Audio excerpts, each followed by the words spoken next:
Good morning and welcome to the Belgrade Crowdfunding Convention 2018. I'd like to welcome you today on behalf of the organizers, the German-Serbian Initiative for Sustainable Growth and Employment, the Heinrich Böll Foundation, the Poverty Reduction and Social Inclusion Unit of the Republic of Serbia, and Brodotto, the Social Impact Agency. We've got a great program for you today. I'd like to kick right off with a presentation by Thomas Schieb, the ambassador of Germany to Serbia. Mr. Schieb, if you would like.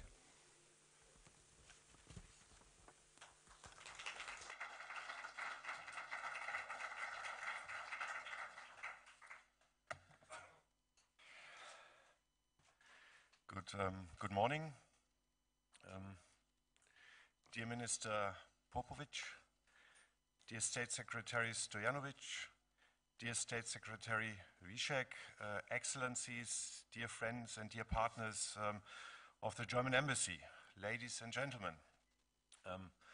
I'm really happy to be here this morning, and I'm deeply honored to be the opening speaker of the second Belgrade Crowdfunding Convention. I think it's fair to say that Germany and Serbia are very close partners in many fields. Germany supports financially, economically, politically Serbia on its way, on its path towards the European Union. Our bilateral cooperation is intense.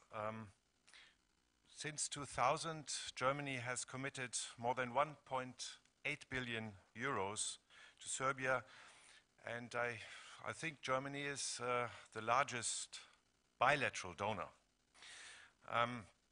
The intention is to support reforms in order to improve living conditions for all Serbians, to enhance economic prospects, to create jobs and employment.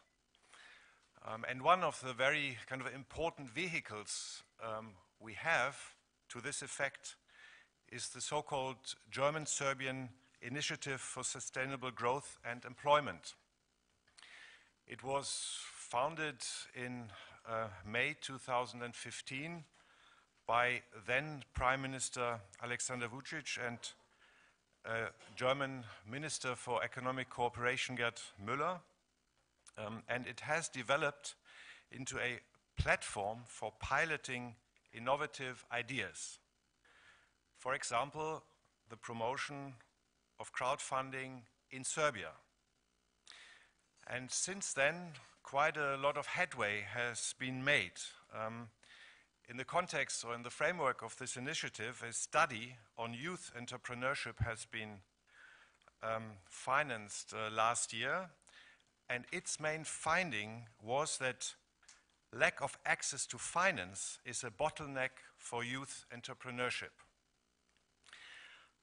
And if you look at the kind of, if you take a global perspective, you can see that crowdfunding is the fastest growing alternative financing source for small and medium-sized enterprises. And then in the framework of this initiative, we undertook a number of activities in 2017. A first crowdfunding academy was organized as a follow-up. First successful crowdfunding campaigns were launched, and until today, I think an amount of 700,000 euro has been mobilized. And we do have, I mean, I can mention a few success stories, and one of which you can even taste today. I was told that one kind of this project, one project is kind of the making of cookies made by older ladies in a social enterprise Superbake, and these cookies are being served at the convention today. A second success story is the financing of a 3D printer in Niš The first one in that part of Serbia. We didn't rest. This year, we also undertook a number of activities. Information days, so-called boot camps, were organized in April in 6 different Serbian cities. A second crowdfunding academy was organized, 111 applications for 15 available places. So apparently a very attractive, popular project. And also in the context of the second academy, successful projects have been launched. For example, just to mention but one, the so-called Bees and Toys projects, where sustainable toys for babies are being constructed, developed, plastic-free, recyclable, with natural materials. Then a crowdfunding online platform was established, and there's now a newsletter and a social media account. So maybe as a conclusion, a lot of interesting, innovative ideas and projects, initiatives have been launched. There's a lot of momentum, dynamics, but so far no structural changes have been made. There's no legal framework for crowdfunding as in the rest of the region. And a study shows that only few minor changes make a big difference. For example, if you define a code crowdfunding for the National Bank of Serbia's statistics on foreign currency influx, this would make financial transactions much easier. So Germany is ready to support the government of Serbia to establish a crowdfunding-friendly environment if that is Serbia's wish. Now to conclude, I think it's fair to say crowdfunding is a very important funding possibility. It provides individual, easy and direct support to business ideas. It helps support a sustainable private sector development. And I'm also told crowdfunding is not only about funding, it's much more. It's about crowds, about the spirit, about ideas. I have to say, albeit a small crowd, we still needed one in order to be able to organize this year's convention. So I would like to thank our partners in organizing the convention. Firstly, the Social Inclusion and Poverty Reduction Unit, CIPRU.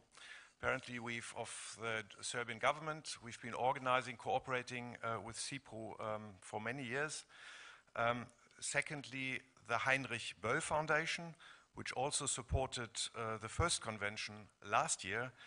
And last but not least, the social impact agency Brodoto, which is kind of a mastermind of this year's convention. So I would like to thank you for your attention. Thank you.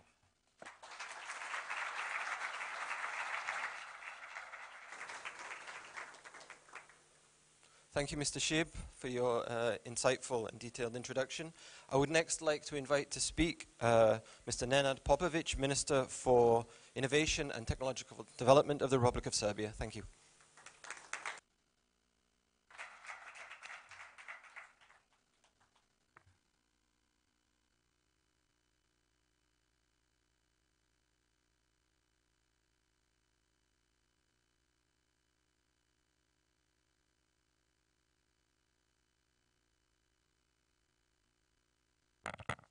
Sorry, izvinjam se. Your Excellency, Mr. Shib, dear colleagues from the government, dear participants, dragi prijatelji, it's a pleasure to be here today when we talk about crowdfunding and innovation in fundraising. First, just want to thank you to Ambassador, Mr. Shib, for the support which Germany gives to Serbian innovation community. I just came back actually from Germany had an excellent meeting with in Ministry of Economy and Energy, and we agreed to organize permanent roundtable for innovation, digitalization, research, and science.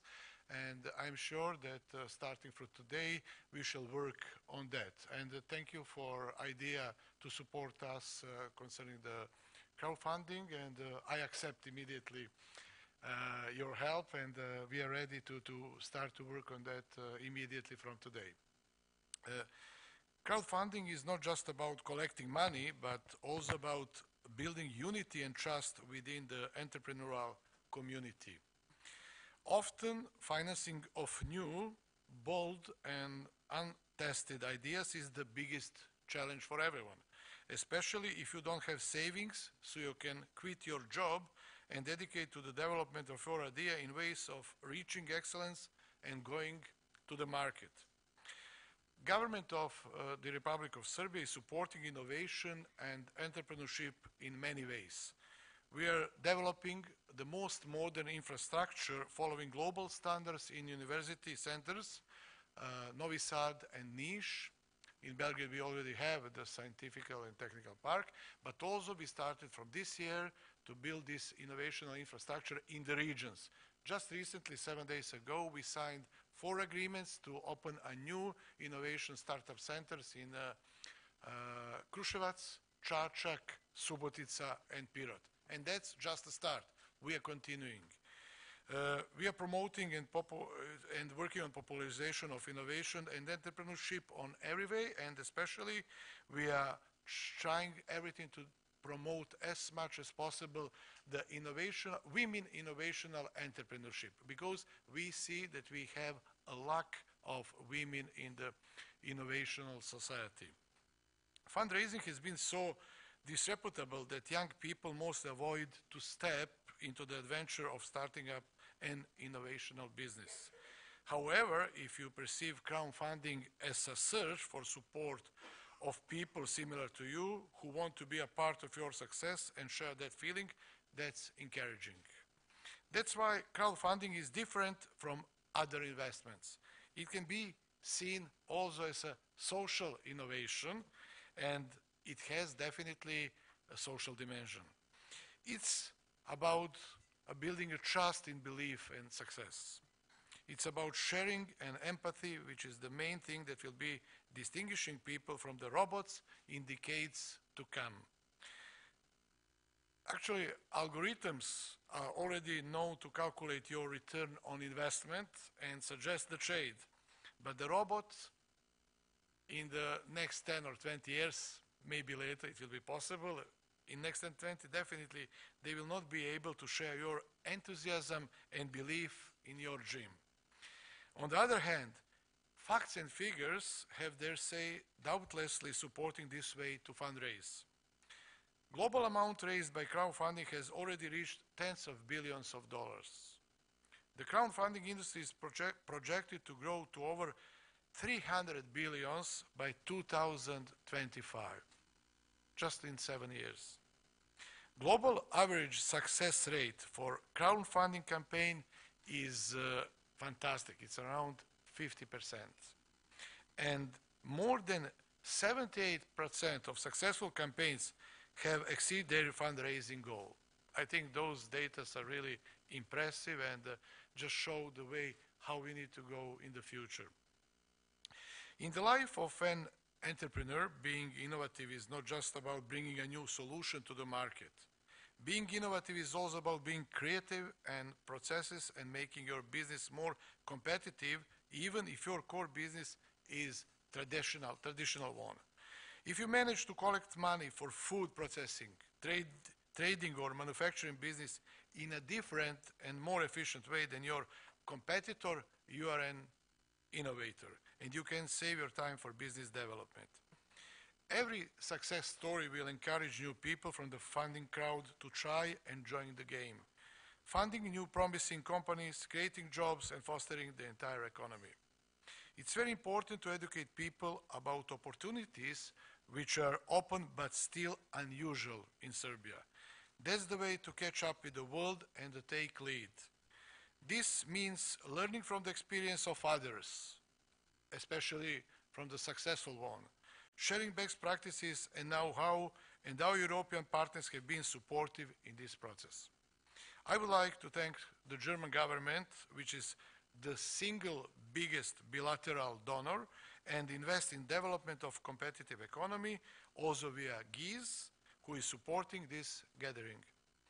As always, for these gatherings and for our development, the best environment is, besides European context, regional cooperation.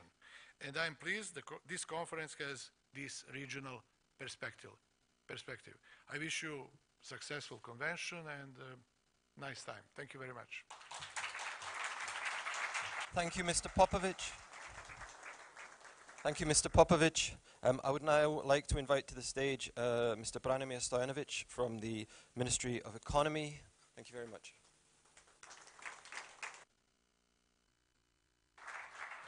I'll try not to touch anything so that we don't have any problems. Your Excellency, Minister, colleagues from the government, it's been really a pleasure to have opportunity to speak in front of you today. I'm happy to see that this event is organized by our joint German-Serbian initiative for sustainable growth and employment, which managed to bring together many interesting partners to co-organize it. This shows the importance and the cross-cutting value of crowdfunding. I am aware that our colleagues from Public Policy Secretariat have written a study for the German-Serbian Initiative for Sustainable Growth and Employment, which shows what can be done to make rewards-based crowdfunding easier and more predictable, at least from a legislative point of view. This is important, especially if you look at the numbers for Serbia. In 2017, rewards-based crowdfunding collected $700,000 on 3 platforms. The thematical background of all companies is mainly creative industries, agricultural and food-related ideas, as well as non-profit campaigns. In 2018, only 2 equity-based campaigns, Strawberry Energy and Player Hunter, from Serbia raised almost $1.2 million. The ideas are from Serbia, the money was raised abroad.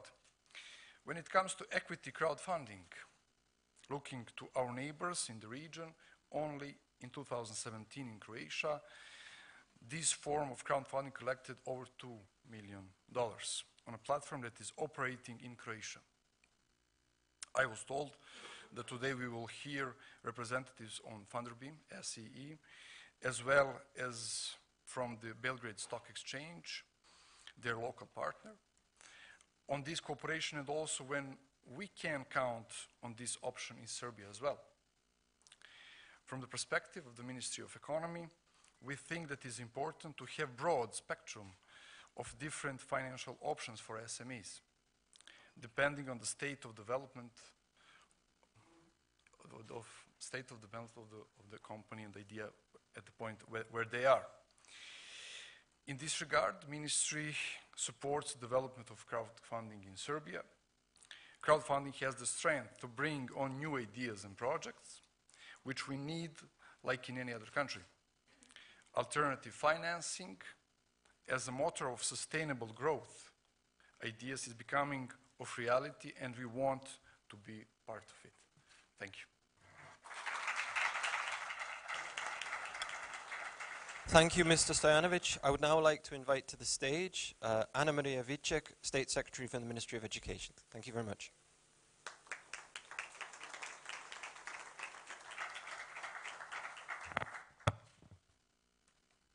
Your Excellency Herr Šib, poštovani gospodine ministre Popoviću, drage kolege i koleginice ispred Vlade Republike Srbije, dear colleagues, ladies and gentlemen, it is my utmost honor and delight to welcome you in the name of the Ministry of Education, Science and Technological Development of the Republic of Serbia. I would like to first of all thank to our partners, the German-Serbian Initiative for Sustainable Growth and Employment, and also the CIPRU team that the ambassador already has mentioned beforehand, who have been brave enough to kick off this topic last year and to find support in the Heinrich Böll Stiftung and the knowledge in Brodato. I would like to assure this prospective crowd that the Ministry of Education, Science and Technological Development, with the head of Mr. Šarčević, who is especially dedicated himself for science and technological development as well, will provide you all the support that we can have. Our second joint Belgrade crowdfunding convention confirms a huge interest in this topic and the chance to inspire and mobilize people around common interests. Crowdfunding offers an important alternative to get projects off the ground. We have heard some very interesting definitions of what crowdfunding is, and it's far beyond monetary value. It is a testing of our ideas, it is building your community, and it's creating ownership. To realize the potential, crowdfunding efforts need to engage traditionally excluded and reach out to the most vulnerable as well. For example, crowdfunding for social cause need to recognize and support to the needs of capacity of NGOs working with low-income groups. If we want social impact that is inclusive, crowdfunding offers excellent ground for that. Crowdsourcing provides opportunities for democracy, as it opens up decision-making to citizens and can give previously underrepresented groups a voice within their communities. It is also about skills, and we need to work to ensure that all citizens have the digital skills they need to be able to engage with these processes. Digital inclusion can happen in civic spaces such as libraries as well, but we still have a long way to go. Women, ethnic minorities, and people with disabilities are still largely excluded from some debates and discussions in the tech and digital worlds, although there have been some considerable efforts to address this disparity. The Belgrade Crowdfunding Convention is providing a perfect ground to have more conversations about how our communities and groups of people could benefit most from crowdsourcing projects. Lastly, I would like to assure you that the government of Serbia, within the Ministry of Education, in cooperation with the CIPRU team, will support all kinds of activities aimed at maximizing the use of crowdfunding as innovative ingredient of inclusive growth agenda, from legal acts preparation and advocacy to awareness raising and capacity building. We are very happy to see that our German partners and friends started with this already, and that we have already a first study and very concrete recommendations for providing that legal framework. I would like to wish you very successful meetings today and fruitful discussions at this convention. Thank you very much. Thank you very much, Mrs. Vicek. So now we move on from the formal introduction to the conference. Thank you very much for that. And on to the first presentation of the morning, which is by Oliver Gajda. Oliver has extensive experience in crowdfunding. Would you like to come up? And a CV as long as your arm. He's the executive director and founding director of the European Crowdfunding Network, which is a policy platform trying to develop regulation across Europe. He's currently producing a book on crowdfunding for policymakers, so maybe you want to send a copy to our guests from the government. He's an advisory board member of the SolarCoin Foundation, and he's previously worked in Brussels with Invest Europe, which is an association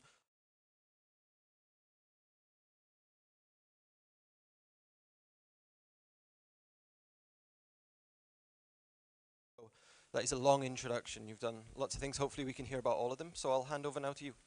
Thank you. I take this one? Yeah. Thank you. Okay. So thank you for the introduction. My name is Oliver Gajda. I'm the director of the European Crowdfunding Network. As you mentioned, we are... switch it off? Okay. We are kind of industry network in informal, self-funded. And I was told that I was supposed to kind of bridge the gap between the boring formal part and the lively afternoon part. But I didn't think it was that boring. I thought it was actually good. And I was told that I have to be motivating the formal part to be active and engage with crowdfunding here in Serbia. But if I understood you right, you already signed the papers to make it a reality. So I basically have to now do something completely different. Yes.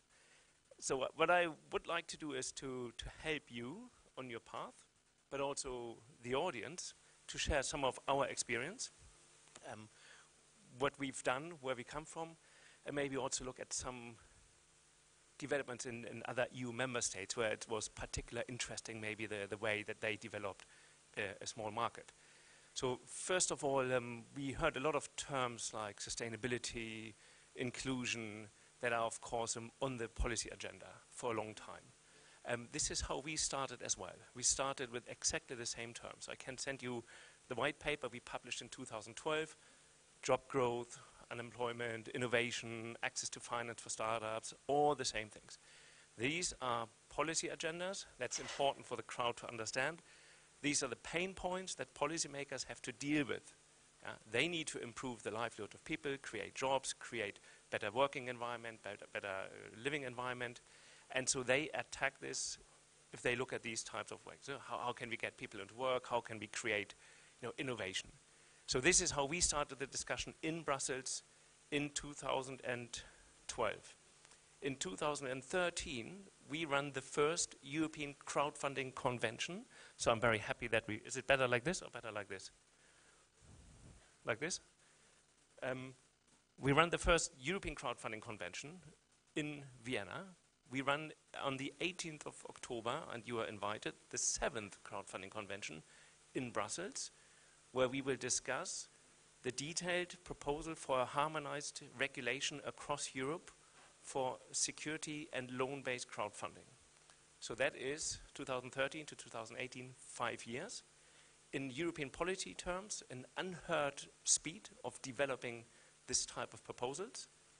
If you're on the second crowdfunding convention in Belgrade, you should have a regulated market within 3 years.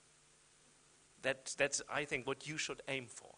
And this is possible. So how do we get there? How do you manage to, from once a year event to shaking hands to signing the first contracts, how do you get to a market? There's different players involved. There's the policymakers that have to follow up on what they said today. That means also to put budget aside to finance more research, fact-finding, so that you can convince your colleagues. That also means to support innovation centers and educate people about what is crowdfunding, what does it do, what doesn't it do, what are the dangers of it.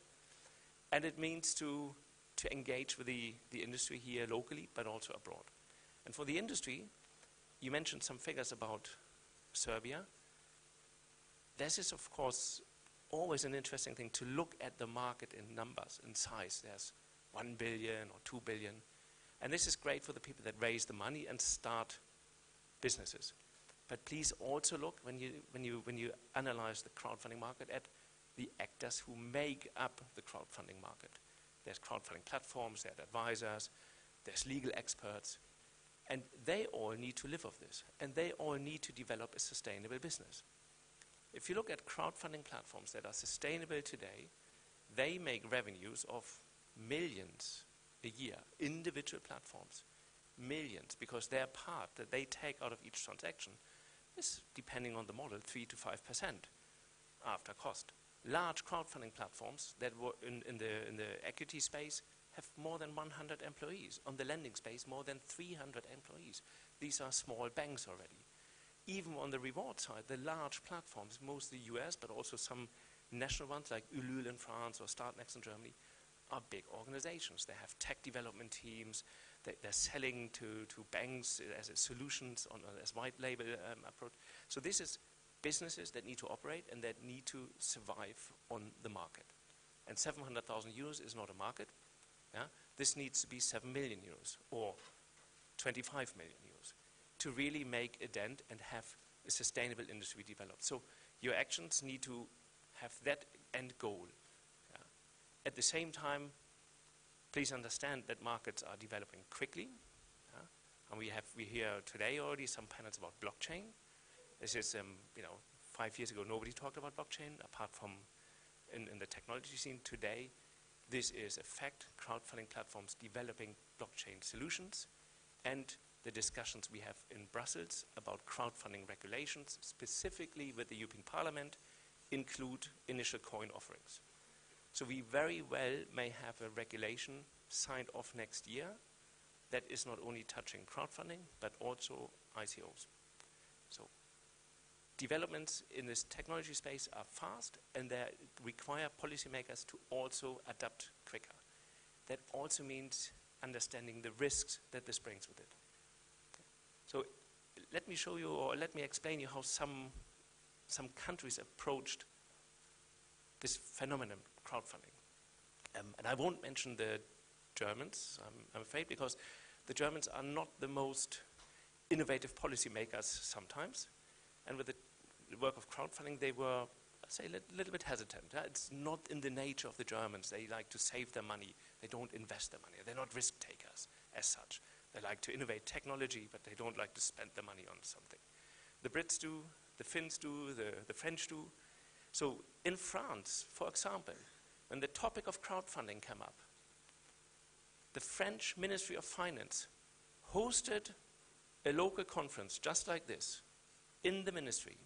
Every year, the minister would come and address a crowd of 500 people and ask for feedback of the market and how they were doing. They had private meetings with the market throughout the year, and they adjusted their local regulation to the needs of the market so that crowdfunding platforms could grow to be sustainable, collaborated with consumer protection agencies in order to ensure that this market actually develops also in the interest of the consumers, and of course listened to industry advice. So France developed really quickly crowdfunding regulation, which was not perfect, and then watched and adapted. And today you have a market that is expanding, it's well settled, it has a fairly acceptable regulation, like every market, it never is perfect. And the French have, based on that experience, also started to regulate ICOs because they have been engaging in this market early on with close contact. It's the dedication of people within the policymaking circuit that engage with the industry that makes this possible. So I think this is great that you are here, that you have been supporting this. I think this needs to be high on your flag. Another really interesting example is the case of Finland. And there's articles written about this. You can read about this. The Finnish crowdfunding market was thriving. There was no bespoke regulation as such, and people started to developing both reward and equity. Usually in the old days, they mixed both models to make some money. And there was a positive understanding of how crowdfunding should be developed, just like here today. And when the first transactions were a bit bigger and the platforms grew, the Financial Market Authority, the regulator, closed the market for financial services and said, we do not want this to happen. Based on the existing regulation, there was no change of law, it was just a change of interpretation. And it took a few dedicated people in the Finnish Ministry of Finance to force the regulator by changing the law to accept crowdfunding. It's a very unique case where a ministry overrules a regulator because the regulator was applying an interpretation on the law that the ministry did not like. And so the Finns now have a bespoke crowdfunding law. And again, it's the dedication of individual policymakers that work closely with the industry, and the industry works closely with the policymakers. Yeah. So for policymakers to make these type of decisions, to engage in this way, there needs to be trust. Trust is built on facts, and facts are transparency. Yeah? If I look at the crowdfunding market today, the European crowdfunding market, and if I look at our work in Brussels, we do not have transparency in this market, absolutely not. Platforms do not share information, they do not agree on common standards. It's very, very difficult to engage with them, to really open up on certain aspects. We try to do, it's very hard. There is independent research that is mediocre, it gives indications, but it's as good as we are. It's not much better in other industries, just other industries sell it much better. So the industry here in Serbia, but also in other countries, needs to open up and come to policymakers and show the data and show facts and also show where they have problems. And you need to engage civil society. Customer protection agencies, as soon as the market grows, will be the first ones to criticize this new market. Yeah. You need to engage them and you need to talk to them. We invited the big agencies in Brussels that work on consumer protection from day one, and we talk to them. And we are open with them, and we listen to their proposals. And we feed that back to the platforms. If they like it or not, we don't know. But this is a discourse that has happened for us on a European level since 5 years. And so today, we will have our event in Brussels on the 18th, where half the people are from the Parliament, the Council, and the Commission that attend this conference. We have speakers from consumer protection agencies. We invited the Banking Federation. We have banks speak. We have stock exchanges speak, all on the topic of how to best regulate crowdfunding and ICOs potentially in today's world. And this took us 5 years. It was a lot of goodwill. So for me, to take away from here, for you, for everyone in the market, and especially for the policymakers, you start with making a pledge, probably written by somebody else. We all do this. You need to take this forward. It will take probably 2 or 3 of you to take this forward and push. You have good partners here that have already done this twice, and you need to develop a local ecosystem, as you have done, frequent events, exchange of knowledge, training. You also need to issue studies on the risk of crowdfunding. You know, what is the success rate of projects? How can people claim their money back if something goes wrong? There's a lot of topics that are not always well understood, especially when we talk about financial services, crowdfunding, that you need to put money and effort in. And please connect with your peers outside. They usually, in the neighboring countries, go to Austria, go to Germany, go to France, go to the UK. They're usually nice people, they speak English, and often they share their expertise as well. Yeah?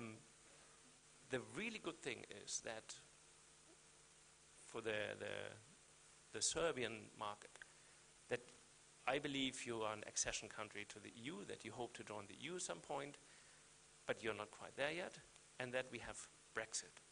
Because Brexit means that the Brits are negotiating a third-party equivalence into the crowdfunding regulation. They hope that if there's an EU harmonized market, there will be a sentence in there that will allow outside countries to operate on the same level. That would give you potentially access, your market access, to the European crowdfunding regulation that could come into force as early as 2020 to operate out of Serbia. So there again, you could have an interest to engage in the discussions with the European Council or the member states and see how that can work for you. So this would be my address to specifically the speakers that we had here today, and also to the people in the room that always want things done from policymakers. Yeah? You only get things done if you work with them, if you help them, and if you do your part. So please deliver the facts, please continue doing events, please continue to doing education, help people to understand what this is. Only then you can have a success. I think I've had 10 until 10:30, right? So I would like to ask you if you have some specific questions already now that we can answer, yeah, or to you, so that we can make it more interactive. Otherwise, I can also come down and ask some of you some questions. Do we have anybody who has any questions already? If you raise your arm, I can bring the...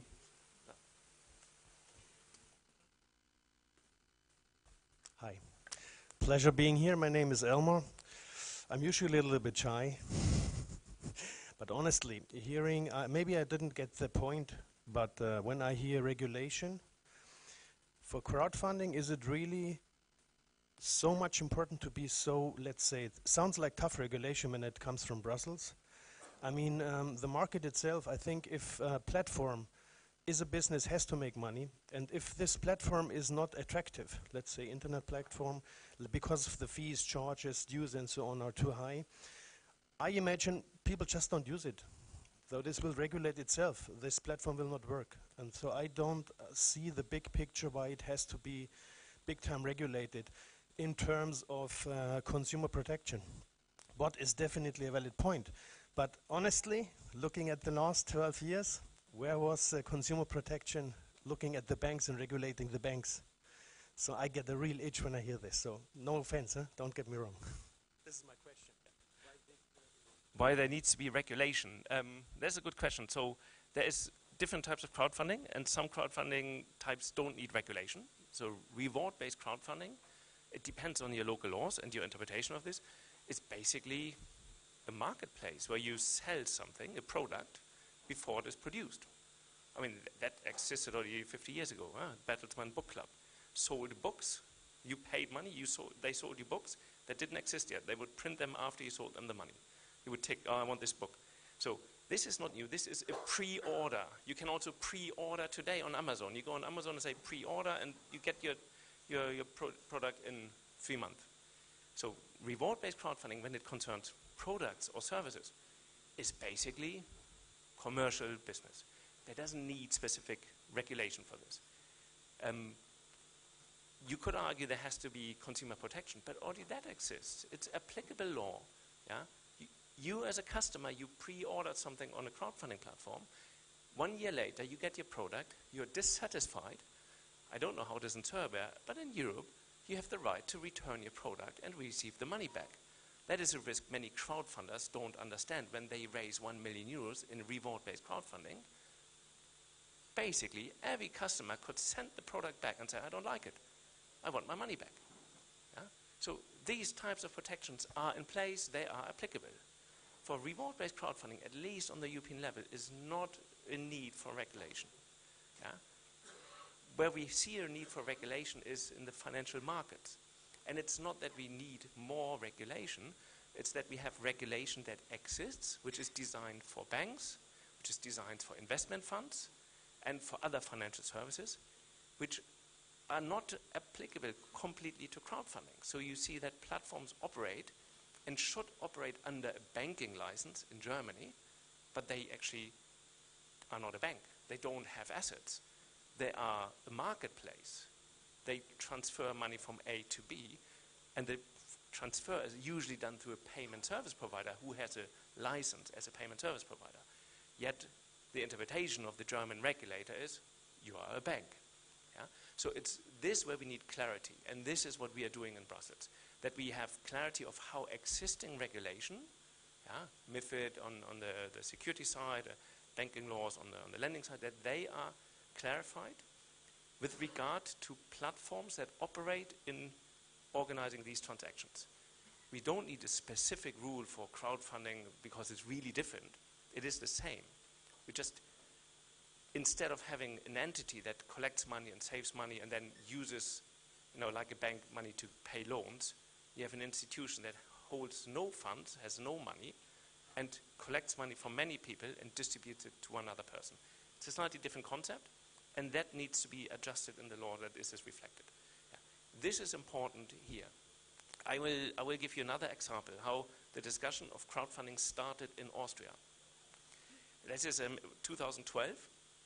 Crowdfunding was hardly existing, in Austria for sure, and a local shoe manufacturer in Austria, and there's not many shoe manufacturers in Austria, he went to the bank and asked for a loan to expand his business. And the bank said, no, you're not creditworthy, you make 12 million euros revenues, you're a shoe manufacturer, this is not the future of our economy, and we don't like your financials overall. So he didn't get his loan. He then went to his customers. It's kind of an eco company, so he has a monthly newsletter which he sends to his customers. You go into his shops and you take it away. It's philosophical, it's easy to read, people are engaged, people like this brand. So he wrote in his newsletter that he was needing 4 million euros to finance the growth of his business. And he offered 4% interest for anyone who would lend him money. So he raised 4 million euros in no time. He said a big thank you in his newsletter, said, thank you very much, great, now we can move on.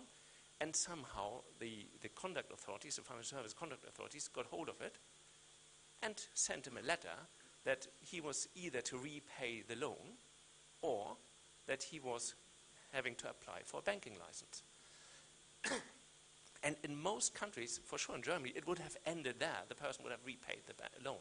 But he was an entrepreneur, and he went public, and he was using also harsh language against the conduct authority, saying, you say I'm a bank, and I produce shoes. So either you're stupid, yeah, or, you know, I don't know how this world works. So he went out, he said, you can throw me into jail. He had a lawyer, and he would sit on panels with the Ministry of Finance in Austria, the then Commissioner for Financial Markets, Michel Barnier, and say, I'm not going to repay this. I didn't do anything wrong. And he explained step by step. This started a discussion in Austria about crowdfunding laws because the chambers of commerce asked their members, and many of the medium-sized companies answered, sure, we do this all the time. We just don't write an article in our newsletter about it. Yeah. So this is what created a public discussion. Yeah, and this is how crowdfunding got put into law in Austria. And now the Austrians have the presidency of the European Council. And they are discussing this right now in the Council. So we need regulation to also avoid fraud on this kind of things. We need clarity. When can you collect money from individuals and not be a bank? Yeah? Only when you have this clarity, platforms can also grow and have a professional, you know, picture to the outside. This is who we are. We follow the rules. We are approved.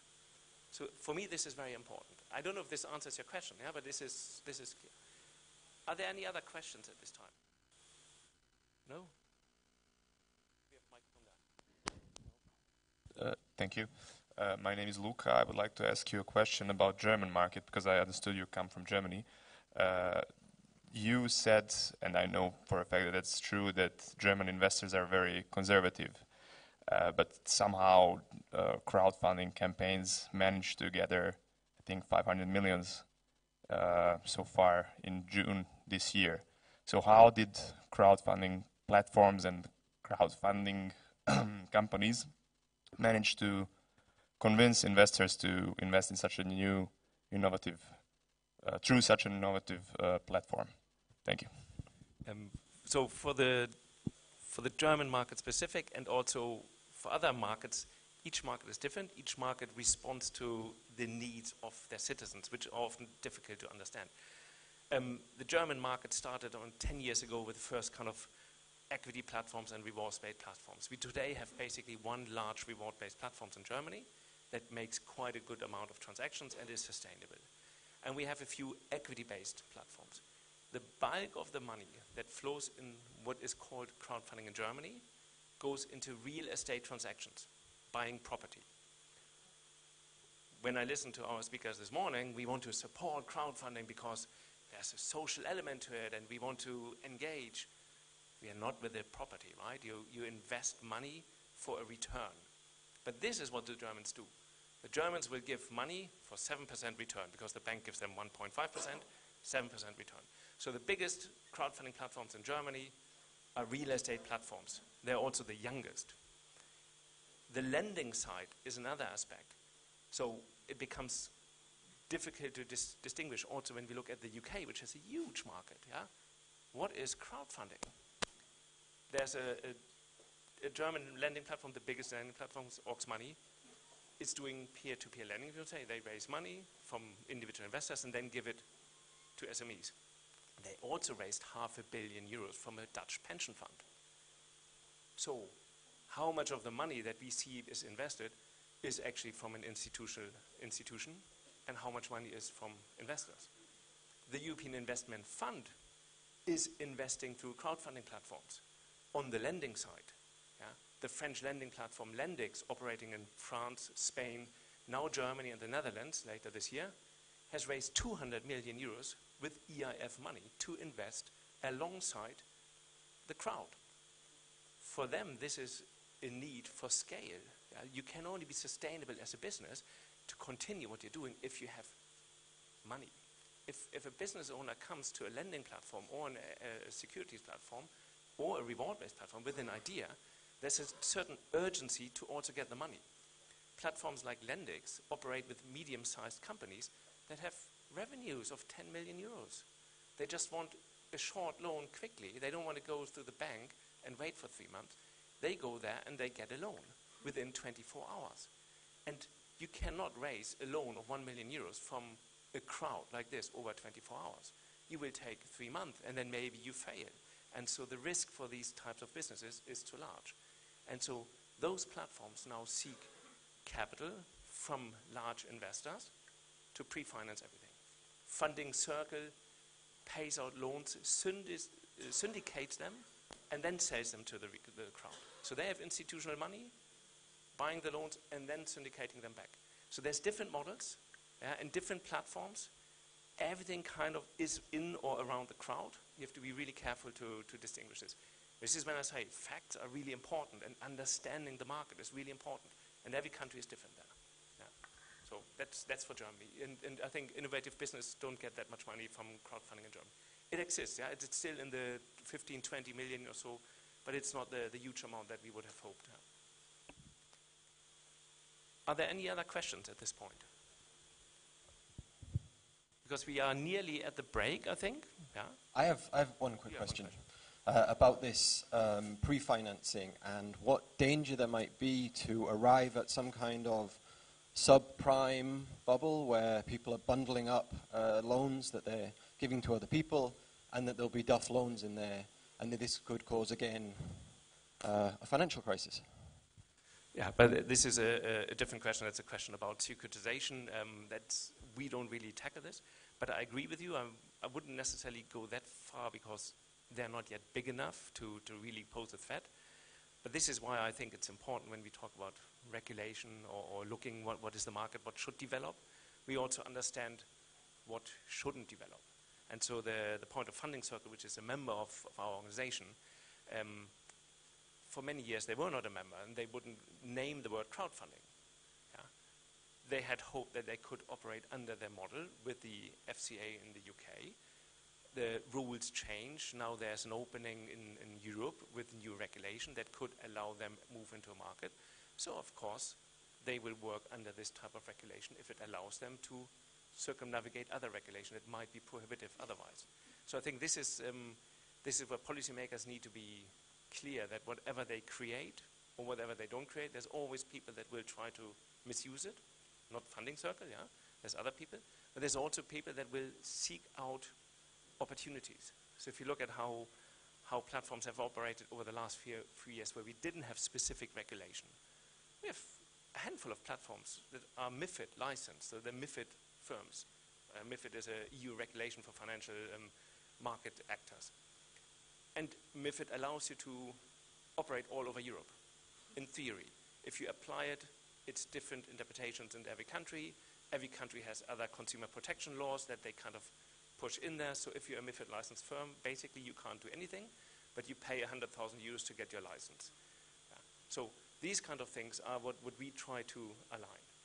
And I think it's important for the discussion here in Serbia, so how far do you want to go with your regulation and what type do you want to allow?